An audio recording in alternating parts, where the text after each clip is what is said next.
Hey there guys, so before this video technically starts, I do need to do a little bit of a warning, which is that it seems like when I was recording these hours and hours of footage for this video, there was a little bit of a technical error, which is that some of this stuff looks a little bit jittery. When I was playing the game, everything looked smooth, the recording said everything was fine, but there are some clips that look a little bit strange.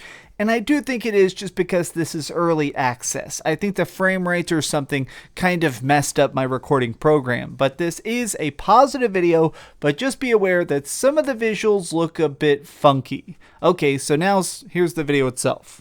What's up gamers, Dreamcastguy here, talking today about Baldur's Gate 3, and I feel like I need to begin this video with a little bit of a confession, which is that typically I completely hate early access. A lot of my subscribers already know this, but the idea of paying for a game that is, by its own admittance, incomplete, it kind of just rubs me the wrong way. But I've decided to try and change that pace. I wanted to pay for this game even though it is early access, and so I have sat down and decided maybe I'll try out the new Baldur's Gate game, and already, just in the last day, I accidentally played 12 hours of this. I cannot stop just jumping in and exploring every piece of this. Now we're going to talk about this, and it is going to be mostly a positive video, but I do want to remind you, I'm actually recording all of this literally day one of early access, so there is some weird bugs, there is a lot of optimization problems, like load times are completely ridiculously long, there is a lot of strange glitches, like right here I decided to fight this random guy in a cellar and he pretty much exploded all over the walls.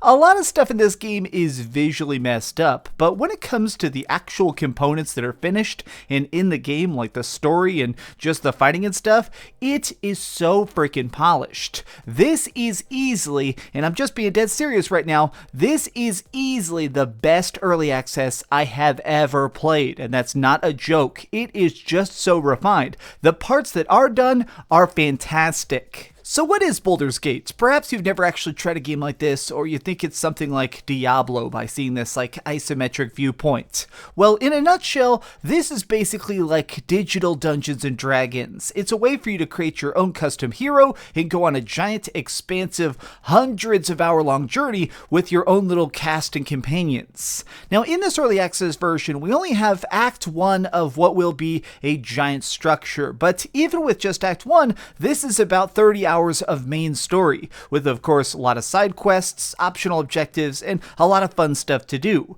But what's the main crux? What's the motivator in this? So one of the main bad guys in this universe are these people called Mind Flayers. They're kind of like these weird Cthulhu-esque aliens that embrace the madness. Well, the story begins with our character, this hero that we've made, is now captured by the Mind Flayers, and they've infected him with this little tiny parasite that over time morphs you into one of their species. Well, the ship crashes, you manage to escape, and so now you have this weird mix of you have the powers of a Mind Flayer, but you're not yet corrupted. Now that we get set free in this world with so much power and potential, we have to make the very difficult choice of two separate paths. Do you want to try and do a giant adventure to cure yourself of the Mind Flayer madness and become human again, or do you want to instead go down the path of bad and evil like I decided to do and embrace the Mind Flayers, truly becoming the evil titan you possibly can be? Now the reason this is so fun is because it seems like such a simple choice, but it has so many different implications. In this early access, this little tiny taste of the game, there are tens of thousands of lines of dialogue. So many different ways you can interact with people by trying to like psychically manipulate them, read their minds, manipulate them just by pushing them around, beating them up with brute force, or just choices where you can try and straight up kill people that are in your path, or if you want to try and be a savior type, rescue civilians and stuff. These games are completely based on choice, and the fun of it is that you are crafting your own custom campaign. Now in this early access, there is some limited choices when it comes to your buddies. As you're going along, you do encounter other people that can be recruited. These people of course can join you in battle, but they'll also take part in conversations and stuff. And in the full game, we're going to be able to customize them and actually tweak like their talent points and their special class system, but in this early access, they're pretty cookie cutter. The way you meet them is pretty much the way they stay. Now, they still lead to some interesting conversations. They're definitely fun to have around, but you can't do all the full crazy stuff with them yet.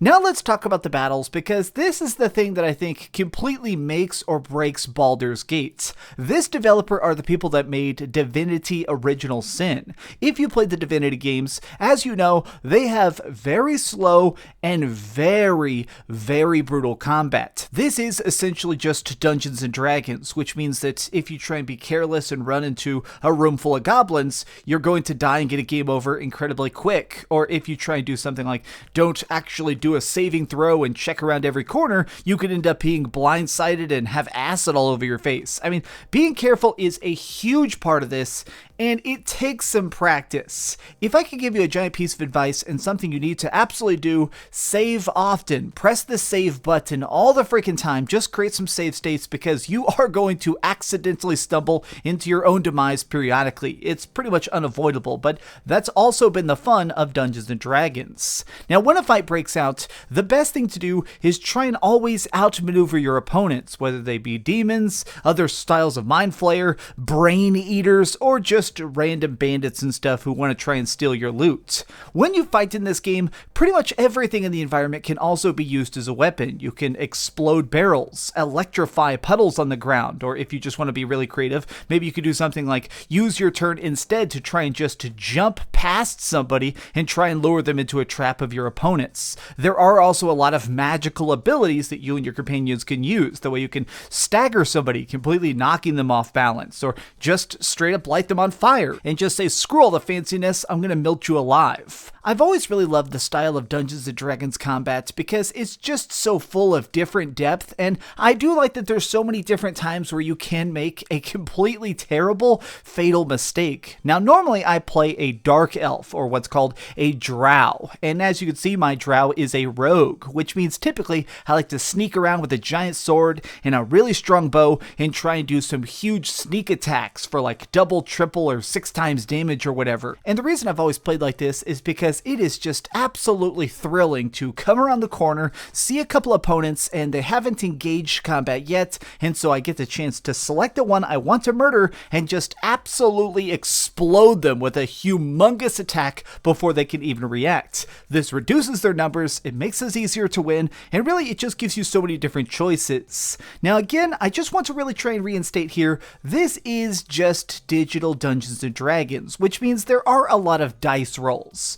This is another reason that I think it's important to try and save often, is because there are a lot of opportunities for you to just straight up talk your way out of a fight. If there's a bunch of people that are trying to cut your throat, if you are persuasive enough or strong enough, you can sometimes just threaten or bribe somebody into straight up walking away, which can save your life, it can save your items, and it can save you a lot of headaches. I love that there's just so many different choices in this game, even in this early access version of it. It's $60 though. I do think that is a very, very high price for early access, but for once, that kind of makes sense. This is a very complete experience, even if it isn't done yet. It sounds like, according to some developer interviews and stuff, the full version of Baldur's Gate 3 should be coming out sometime in 2021, but I can already see myself finishing Act 1 and going back to make a new character and trying the light side, or try and be even more evil. Maybe I can just see if I can go through town and murder every single person I encounter until eventually I just get slain for my own evil deeds.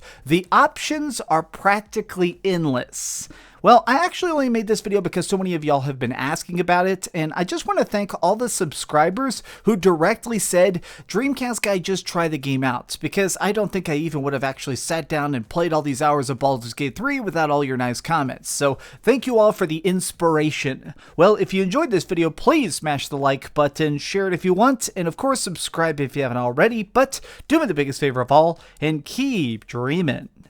No, there's not a review score on this because it is early access, and it just doesn't seem right. But, you know, I think it's worth $60 for sure. Thanks so much for watching that video. If you want to see something else, you can always click this link to see what I put up last, or, you know, subscribe and see what's coming up next. Also, I promise that whatever I do, it'll try not to suck.